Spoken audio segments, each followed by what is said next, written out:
Welcome back to Varan reacts. இந்த வீடியோவில் empty hand சேனலில் இருந்து KPY Bala exposed recent issues mister KK versus Tamilvani copyright strike அந்த வீடியோ தான் பார்க்குறோம். இது லேட்டஸ்ட்டாக வந்த ஒரு வீடியோ தான் அது. கேபிஒய் பாலா அவரை பற்றின நிறைய விஷயங்கள் இப்போ ரீசெண்டாக வந்துகிட்டு இருக்கு. அது தெரில, அது உண்மையாக பொய்யா இந்த அளவுக்கு தெரில. கேஸ் எதுவும் போட்டிருக்காங்களா, போய்கிட்டு இருக்கா, லீகலாக எதுவும் சத்தியமாக எனக்கு எந்த ஐடியாவும் இல்லை. நிறைய விஷயம் சொல்கிறாங்க. இவர் வந்து ஒரு சர்வதேச கைக்கூலி, வெளிநாட்டிலேருந்து நிறையா பணத்தை இல்லீகலாக இங்கே உள்ளே கொண்டு வந்துட்டுருக்காரு. ஸோ அந்த பணத்தை வச்சு தான் உதவி பண்ணிட்டுருக்காரு. அவர் பண்ணுற எல்லாமே ஃபேக்கு, ஆம்புலன்ஸு, அப்புறம் ஹாஸ்பிட்டல் கட்ட போகிற அது எல்லாமே ஃபேக்கான ஒரு மணி, லீகலான மணி இல்லை அப்படின்ற மாதிரி சொன்னோம். ஃபேக் மணினா என்ன சொல்கிறது, இந்த சோட்டா பீம் காசு இருக்கும்ல, அந்த அப்படி கிடையாது. சோட்டா பீம் காசு அது என்ன காசு, அது பொம்மை போட்டு ரிசர்வ் பேங்க் ஆஃப் இந்தியா அப்படின்றது போல் வேறு ஏதோ போட்டிருப்பானுங்க. அந்த ஃபேக் நோட்டு கிடையாது. இது வந்து இல்லீகலான பணம் அப்படின்ற மாதிரி சொல்லிட்டு இருந்தாங்க. அது தெரில, நான் ஃபுல்லாக அதை பற்றின விஷயம் எனக்கு தெரியல. பட் அந்த மாதிரிலாம் சொன்னால் அதுக்கு ஒரு பதில் ரிப்ளை வீடியோலாம் போட்டிருந்தாரு. ஏன் அப்படி பண்ணுறீங்க அப்படின்ற மாதிரி தெரில, எந்த அளவு அது உண்மைத்தன்மை இருக்குது அப்படின்றது தெரில. அப்புறம் இன்னொன்று சொன்னாங்க, இவர்னால கூடிய சீக்கிரம் நேபாளில் ஒரு ப்ரொட்டஸ்ட் போயிட்டுருக்குல, அது அந்த மாதிரி கூட இந்தியாவில் வந்துடும் அப்படின்ற மாதிரிலாம் சொல்லிட்டுருக்காங்க. இந்தியாவில் தமிழ்நாட்டில் வந்துடும் அப்படின்ற மாதிரிலாம் சொல்லிட்டு இருந்தாங்க. சத்தியமாக அது என்ன ஐடியான்னு புரியலங்க எனக்கு. பார்க்கலாம் அது எந்த அளவு எப்படி போயிட்டுருக்குன்னு. அப்புறம் மிஸ்டர் கேகே வர்சஸ் தமிழ்வாணி, அது என்ன வெர்சஸ்ன்னு போடுறதே எனக்கு என்ன சொல்கிறது, யாருக்கு யார் ஈக்குவல் அப்படின்ற மாதிரி இருக்குது. ஓகே, தமிழ்வாணி அவங்க அதான் நேற்று கூட ஒரு 3 வீடியோ நான் ரியாக்ட் பண்ணி போட்டிருப்பேன். பரிதாபல் சேனல்லேருந்து கல்யாண வீடு பாவங்கள் அப்படின்ற ஒரு வீடியோ, அப்புறம் தமிழ் ஃபேக்ட்ரி சேனலில் கருப்பு மலையின் ரத்த சரித்திரம் எபிசோட் 2 அந்த வீடியோலையும், சினிமா டிக்கெட் சேனல்லேருந்து கண்ணப்பா ஃபர்ஸ்ட் ஆஃப் ரோஸ்ட் அந்த வீடியோலையுமே லைட்டாக நான் தொட்டுட்டு போயிருப்பேன். அந்த காப்பிரைட் ஸ்ட்ரைக் இஷ்யூவை பற்றி, ஃப்ரீடம் ஆஃப் ஸ்பீச் அகைன்ஸ்டாக ஒரு விஷயம் நடந்துகிட்டு இருக்கு ரீசெண்டாக அப்படின்றத பற்றி பேசியிருப்பேன். டெடிக்கேட்டடாக வீடியோ போட்டிருக்க மாட்டேன். ஸோ அந்த நேற்று பண்ண 3 வீடியோஸ்லையுமே லைட்டாக தொட்டிருப்பேன். அதெல்லாம் செக் பண்ணி பார்த்துருந்தீங்கன்னா தெரிஞ்சிருக்கும். ஸோ எம்டி ஹேண்ட் அவர் சைட்லேருந்து என்ன மாதிரி விஷயங்கள்லாம் சொல்ல போகிறாரு அப்படின்றத இந்த வீடியோவில் பார்க்கலாம். வீடியோவில் போகலாம். நம்ம சேனல் வந்தீங்கன்னா மறக்காமல் சப்ஸ்கிரைப் பண்ணிவிட்டு பெல் ஐக்கானை கிளிக் பண்ணுறதோட சேர்ந்து எம்டி ஹேண்ட் வீடியோ பாருங்கள். நம்ம சேனலுக்கு சூப்பர் தேங்க்ஸ். மெம்பர்ஷிப்லாம் அன்லாக் ஆயிருக்கு. யூபிஐ ஐடி கூட டிஸ்கிரிப்ஷனில் ஆட் பண்ணியிருக்கேன். சப்போர்ட் பண்ணிச்சுன்னா பண்ணுங்கள், எனக்கு ரொம்ப உதவியாக இருக்கும். வீடியோக்குள்ளே போகலாம். வணக்கம் நண்பர்களே. உடல்நிலை சரியில்லாத காரணத்தினால் கொஞ்ச நாள் வீடியோ பண்ண முடியல.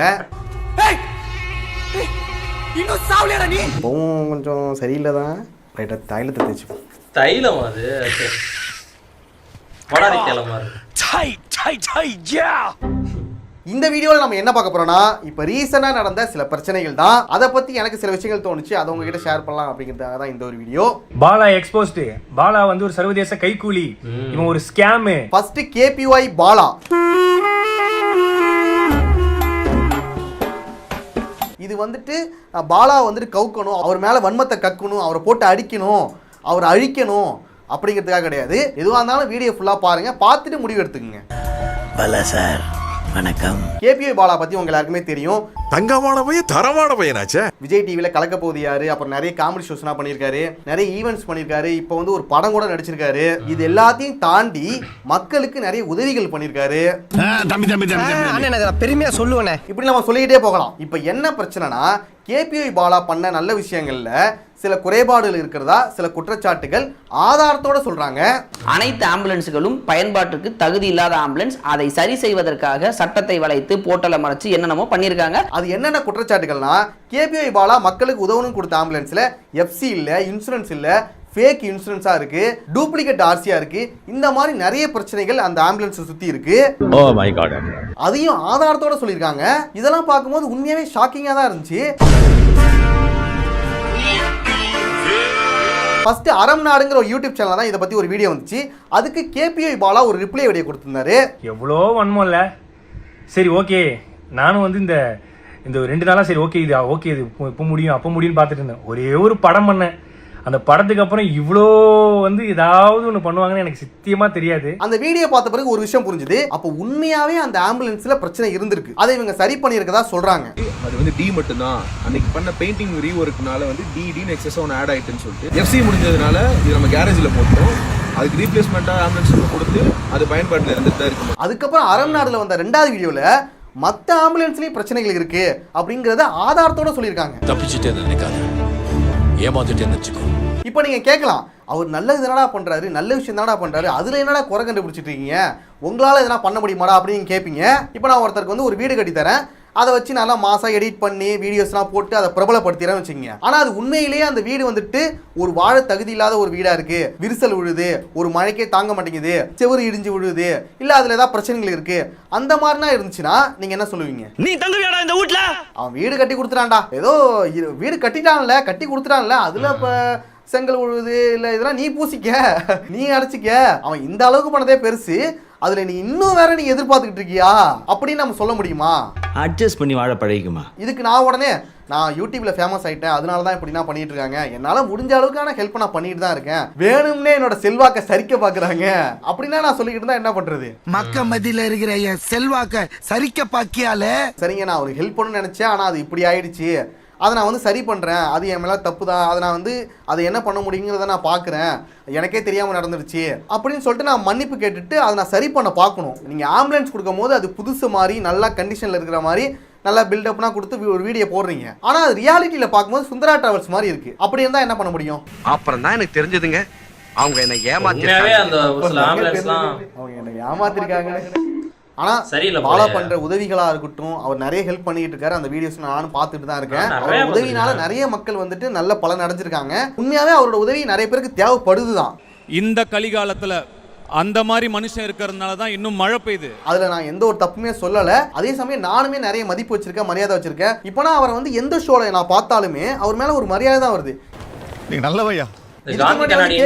காமெடி பண்றவரா, நல்லா காமெடி பண்ணுவாரு அப்படிங்கிற கண்ணோட்டம் மாறி இப்போ வந்து அவர் நல்லது பண்றாரு, நல்ல மனுஷயா, அந்த மைண்ட் செட்ல தான் நான் இருக்கேன். அதே மாதிரி தான் இங்க இருக்கிற நிறைய பேர் இருப்பீங்க. நீங்க அரசியலுக்கு வாங்க, நாங்க உங்களுக்கு ஓட்டு போறோம், அந்த அளவுக்கு மக்கள் வந்து சொல்ல ஆரம்பிச்சிட்டாங்க. அடுத்த எலெக்ஷன்ல உன்னை மந்திரியாக்கி காமிக்கிறமா காமிக்கலையான்னு வந்து பாரு. இப்போ அவர் நடிச்ச ஒரு படம் ஒன்று ரிலீஸ் ஆச்சு, காந்தி கண்ணாடின்னு. அந்த படத்துக்கு அழைச்சிட்டு போகணும்னு என்ன வந்து எங்க வீட்டுல சொல்றாங்க. எப்போதுமே எங்க வீட்டை பொறுத்த வரைக்கும் ஒரு படம் நல்லா இருந்துச்சுன்னா நான் தான் அவங்களை அழைச்சிட்டு போவேன். ரொம்ப ரேரா தான் அவங்க வந்து சொல்லுவாங்க இந்த மாதிரி இந்த படம் நல்லா இருக்குன்னு நிறைய பேர் சொல்லிட்டு இருக்காங்க, இந்த படத்துக்கு கண்டிப்பா போகணும் அப்படிங்கன்னா வீட்டில் சொல்லுவாங்க. அதுக்கப்புறம் நான் அழைச்சிட்டு போவேன். நான் அவங்க கிட்ட கேட்டேன், காந்தி கண்ணாடி படம் வந்து உண்மையாக நல்லா இருக்கா, எதுக்காக போகணும் அப்படின்னு கேட்டா அதுக்கு அவங்க சொல்றாங்க, கேபி பாலா வந்து நிறைய மக்களுக்கு நல்ல உதவினா செஞ்சுட்டு இருக்காரு, அவருக்கு நாம வந்து சப்போர்ட் பண்ணணும், அதனால இந்த படத்துக்கு போவோம். மக்களுக்கு வந்து உதவி பண்றவங்கள மக்களும் சப்போர்ட் பண்ணணும்னு நினைக்கிறாங்க. அப்ப பாலா மாதிரியே இங்க நிறைய பேருக்கு நல்லது பண்ணணும்னு தோணுது. நம்மளால நல்லது பண்ண முடியலனாலும் நல்லது பண்றவங்க சப்போர்ட் பண்ணுவோம் அப்படிங்கிற ஒரு எண்ணமும் இருக்குது. அப்ப நம்மளை நம்பி சப்போர்ட் பண்றவங்களுக்கு நம்ம உண்மையா தானே இருக்கணும். இந்த ஆம்புலன்ஸ் பிரச்சனையை எடுத்துப்போம். TN07D0003 அப்படின்னு வைத்துக் கொண்டாலும் 31 வருஷம் அந்த ஆம்புலன்ஸோட வயசு. 15 வருஷத்துக்கு மேல யூஸ் பண்ண முடியாது, அது ஸ்கிராப்ல போடப்பட்ட ஒண்ணு. ஓகே, நான் ஆம்புலன்ஸ் வாங்கி கொடுத்தேன், அதுல இந்த மாதிரி பிரச்சனைகள் இருந்திருக்கு, எனக்கே சரியா தெரியல, மேபி அவருக்கே தெரியாம கூட நடந்திருக்கலாம், அவர் வாங்கி கொடுத்திருக்கலாம், அது இந்த மாதிரி பிரச்சனைகள் இருந்திருக்கலாம். அது பல ஆக்ட் கீழ இல்லீகல் ரன் வித்தவுட் எஃப்சி இல்லீகலா ரன் ஆயிருக்கு. இது ஆம்புலன்ஸே கிடையாது அப்படின்னு இதுக்கு பேர் ஒன்று வச்சிருக்கேன், ஜோம்பி ஆம்புலன்ஸ் அப்படின்னு குறிப்பிடுது. இந்த மாதிரி தப்பு நடந்துச்சுன்னா அதை நம்ம சரி பண்ண பார்க்கணும்ல. சிம்பிளான விஷயம் தான், எல்லாருமே இங்க தப்பு பண்றவங்க தான், ஆனா அந்த தப்பு நம்ம திருத்திக்கணும். அதை விட்டுட்டு அதை சமாளிக்கிறதோ இல்ல அதை மறைக்கிறதோ இல்ல வேற மாதிரி டைவர்ட் பண்றதோ அதுதான் இங்க தப்பா தெரியுது. என் கேள்விக்கு விடை சொல்லு. அந்த ஆம்புலன்ஸ்க்குலாம் எஃப்சி இன்சூரன்ஸ் பேப்பர்லாம் இருக்கும்ல, அதை காட்டு. எவ்வளோ வன்மம் இல்ல, ஒரே ஒரு படம் பண்ணேன், இதற்கு இது பதில் இல்லையே. உண்மையாவே அவங்க சொன்ன ஆதாரங்கள் எல்லாமே பொய்யா இருந்துச்சுன்னா அதுக்கான உண்மையான ஆதாரங்களை நீங்க காட்டலாம். என்னங்க காமிங்க என்ன இல்ல அவங்க சொன்ன எல்லாமே உண்மைதான்னா அதை நீங்க ஒத்துக்கிட்டு அதை வந்து நீங்க சரி பண்ண பார்க்கலாம். ஒன்றும் பிரச்சனை இல்லை, இதுல ஒன்றும் இறங்க போறது எதுவும் கிடையாது. நான் ஏதோ மாத்திட்டு சரி பண்ணிடுறேன். இல்ல இன்னொரு விஷயம் சொல்ல வேண்டியதா இருக்கு.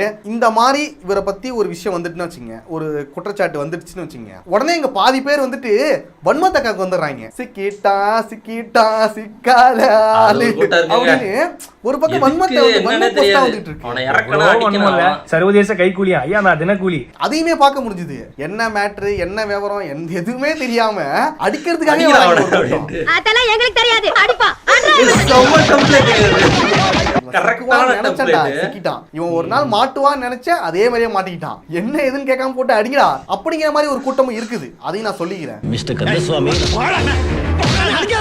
ஒருத்த உண்மையாவே தப்பு பண்ணிட்டான்னா அவனை வந்து சுட்டி காட்டுங்க, அந்த தப்பை சுட்டி காட்டுங்க, அவனை கிரிட்டிசைஸ் பண்ணுங்க, அவனை வந்து அந்த தப்பை திருத்திக்கிறதுக்கான வழியில கொண்டு போகுங்க. அதை விட்டுட்டு என்ன எதுன்னு கேட்காம போட்டு அடிப்போண்டா, நீட்டு கையை நீட்டு அடிக்கிறோம், நீ பண்ண அடிச்சிருவான் வந்துக்க.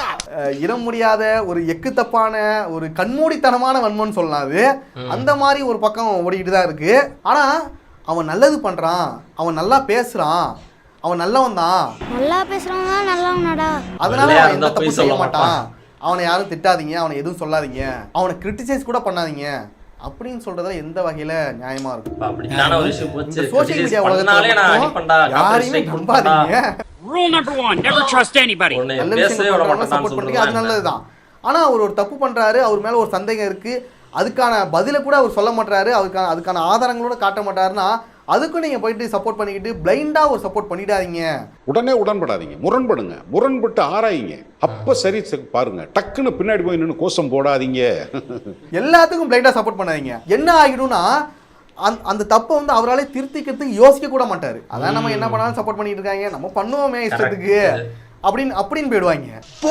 நம்ம என்ன பண்ணாலும் ஒரு கூட்டத்துல பின்னாடி அப்படிட்டு இப்ப பாலாவோட படம் பார்த்துட்டு நல்லா இல்லைன்னு சொன்னா அதுக்கே திட்டுவாங்க போல. சொன்னா கவர்மெண்ட் இவங்க இதெல்லாம் பண்ணிடுவாங்க. இதுக்கு மேல அண்ணனை பத்தி ஏதாவது ஒரு வார்த்தை தப்பா பேசினா கூட அண்ணே உங்களை போட சரியான அப்படி சொல்றாங்க இந்த கேரக்டர். இன்னொரு பக்கம் நமக்கே தோணுது ரெண்டு படத்தை பத்தி நம்ம வந்து நெகட்டிவா சொல்ல வேணாம், வீடியோ பார்த்துட்டு சொசைட்டி நம்ம நெகட்டிவா சொல்லிக்கிட்டு வேணா விட்டுறலாம் அப்படிங்கிற மாதிரி ஒரு குற்ற உணர்ச்சி உருவாக்குது. அடியா ஏய் அடி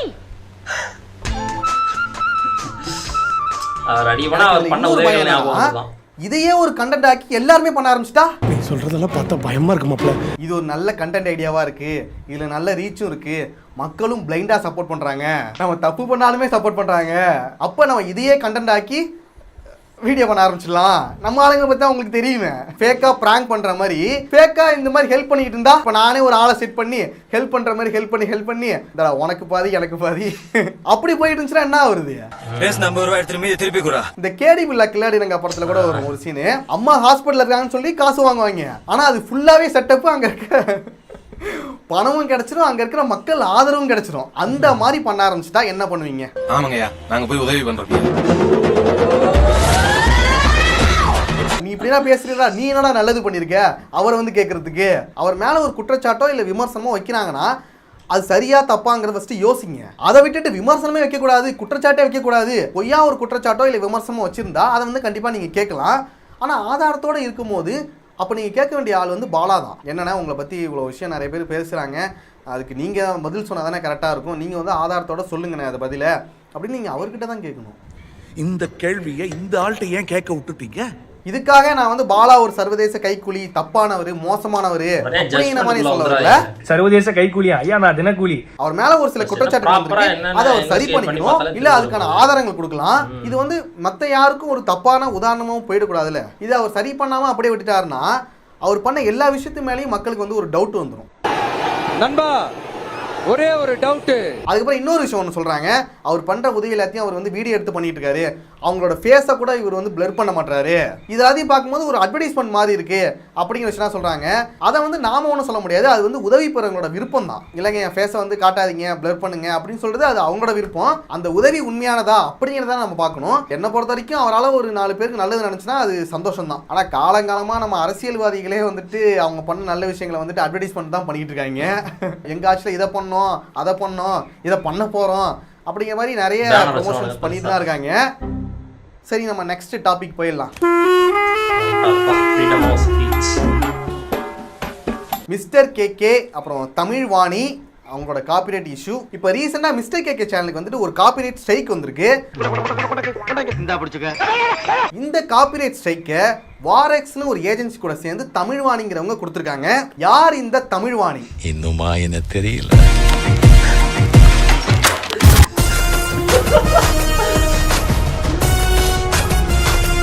இவங்க என்ன பண்றாங்கிறத நம்ம ரெஃபரன்ஸா கூட காமிக்க முடியாது போல, பிளர் பண்ணி இல்ல வந்துட்டு நெகட்டிவ்ல தான் கொடுக்கணும். இந்த தமிழ்வாணிங்கிறவங்க ஜியோ ஹாட்ஸ்டார்ல வர ஆபீஸ்ங்கிற ஒரு வெப் சீரிஸ்ல வந்து நடிச்சிருக்காங்க. அது மட்டும் இல்லாம ஒரு பிரபலமான இன்ஸ்டா இன்ஃப்ளூயன்சரா இருக்காங்க. என்ன பண்ற? இன்ஃப்ளூயன்சரா இருக்கேன் மாமா, பாத்துங்க. இவங்கள வந்துட்டு ஒரு ஸ்கூலுக்கு ஒரு சீஃப் கெஸ்டா கூப்பிட்டு பேச வச்சிருக்காங்க. அதுவே ஒரு பெரிய தப்பு, எப்படி கூப்பிட்டாங்கன்னே தெரியல. அதுல இவங்க என்ன சொல்லியிருக்காங்கன்னா, எஜுகேஷனை விட ஸ்கில் தான் ரொம்ப முக்கியம் அப்படிங்கிற ஒரு ஸ்டேட்மெண்ட் சொல்லியிருக்காங்க. இப்படி அவங்க பேசுனதே ரொம்ப தப்பான விஷயம். அது எப்படி ஒரு ஸ்கூலுக்கு போயிட்டு ஒரு எஜுகேஷனை விட நீங்கள் ஸ்கில் தான் முக்கியம் அப்படின்னு நீங்கள் சொன்னீங்கன்னே தெரியல. இதுவே ஒரு தப்பு தான். ஆனால் இதை விட இன்னொரு தப்பு என்னன்னா, சரி நீங்கள் ஸ்கில் தான் ரொம்ப முக்கியம்னு சொல்றீங்க, உங்ககிட்ட என்ன ஸ்கில் இருக்குன்னு சொல்லிட்டு எல்லாரும் நோண்ட ஆரம்பிச்சிட்டாங்க. சரி அவங்க என்னதான் பண்ணியிருக்காங்க, என்னதான்டா அவங்களோட ஸ்கில்னு போய் பார்த்தா டான் டான் டான். இன்னுமா என்ன தெரியல. fp.com அப்படிங்கிற ஒரு வெப்சைட்ல சப்ஸ்கிரைபர்ஸ் கூட ஒரு லைவ் ஸ்ட்ரீமிங்ல உரையாடுவாங்க. அது சாதாரண உரையாடல் கிடையாது. சிக்கையா மொக்கையா கிக்கியா முக்கியா கிளி கிளி பிலி பிலி பிலி பிலி கிளி கிளி பிலி பிலியா அந்த மாதிரியான ஆபாச உரையாடல் இன்னும் வேற மாதிரி கூட நடக்கும். இப்ப இவங்கள வந்துட்டு நீங்க எதுக்கு ஸ்கூலுக்கு கூப்பிட்டு பேச வச்சீங்க அப்படிங்கிற கேள்வியை நிறைய பேர் கேட்டாங்க. நிறைய ட்ரோல்ஸ் வந்துச்சு, நிறைய மீம்ஸ் வந்துச்சு. அதே போல மிஸ்டர் கேகேவும் ஒரு வீடியோ போட்டிருக்காரு. அந்த வீடியோக்கு தான் இவங்க காப்பிரைட் ஸ்ட்ரைக் கொடுத்துருக்காங்க. இதுல மிஸ்டர் கேகே சேனல் மட்டும் கிடையாது, நிறைய பேர் கொடுத்து அந்த வீடியோஸ் எல்லாத்தையுமே ரிமூவ் பண்ணிருக்காங்க. அப்ப நீங்க செஞ்ச தப்ப நீங்க பேசுனதை கிரிட்டிசைஸ் பண்ணா நீங்க காப்பிரைட் ஸ்ட்ரைக் கொடுத்து தூக்குவீங்க. நீங்க பண்றது வந்து ஃப்ரீடம் ஆஃப் ஸ்பீச்சுக்கு எகென்ஸ்டா இருக்கு. அப்ப யாரு என்ன வேணா பண்ணலாம், என்ன வேணா பேசலாம், அவங்கள பத்தி எதுவும் சொல்லக்கூடாது, அவங்க கிரிட்டிசைஸ் பண்ணக்கூடாது. அப்படி பண்ணா நீங்க காப்பிரைட் ஸ்ட்ரைக் கொடுப்பீங்க. இதுல என்னடா நியாயம் இருக்கு? என்ன ஜந்திரா இது? இவங்க ஒரு வெப் சீரிஸ்ல நடிச்சிருந்தாலும் இவங்க யாரு, என்ன பண்றாங்க, எதை பத்தியும் ஒரு பேக்ரவுண்ட் செக் பண்ணாமலே கூப்பிட்டுருக்காங்க. இந்த மாதிரியான ஒரு இன்ஸ்டாகிராம்ல இன்ஃப்ளூயன்சரா இருக்கிறவங்க, நிறைய ஃபாலோவர்ஸ் வச்சிருக்காங்க, ரீல்ஸ் போடுறாங்க, இவங்களாம் ஏன்டா கூப்பிடுறீங்க? எனக்குமே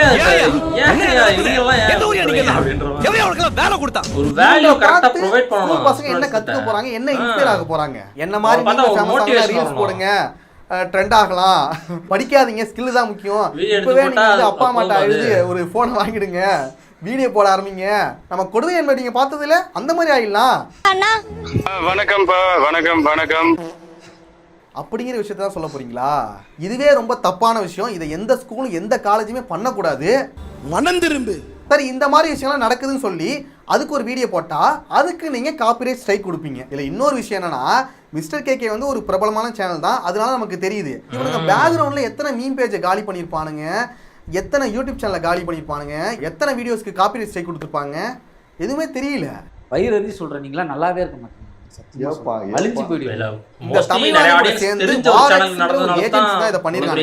அவனுங்களுக்கு இந்த ஃபேர் பாலிசி பத்தி நல்லாவே தெரியும். தெரிஞ்சேதான் இவனுங்க காப்பிரைட் டூல மிஸ்யூஸ் பண்ணிருக்கானுங்க.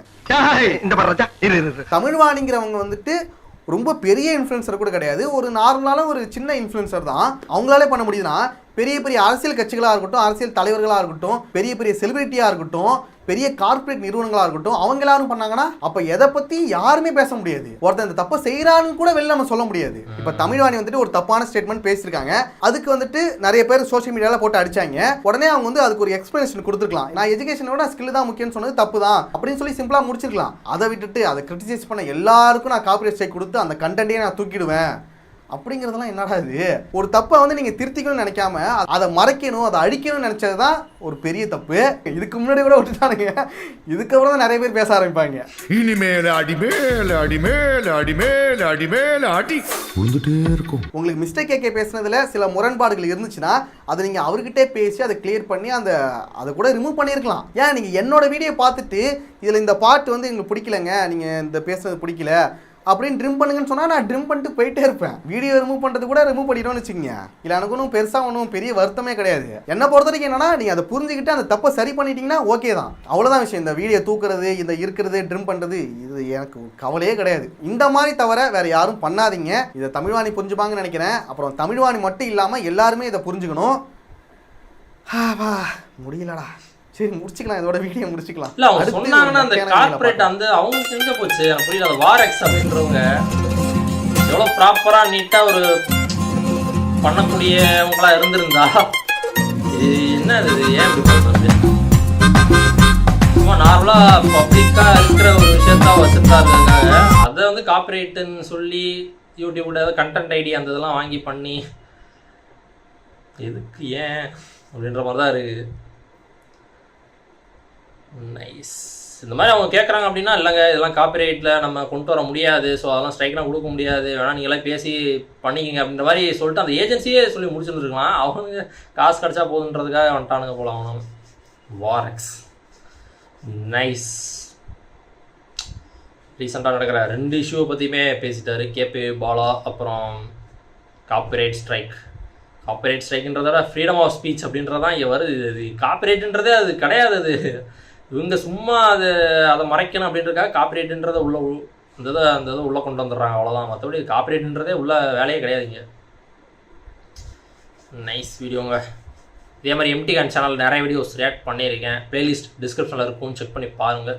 தேங்க்ஸ் ஃபார் வாட்சிங். இந்த வீடியோ பிடிச்சிருந்துச்சுன்னா like, share, comment and subscribe for more exciting content. வரணும்.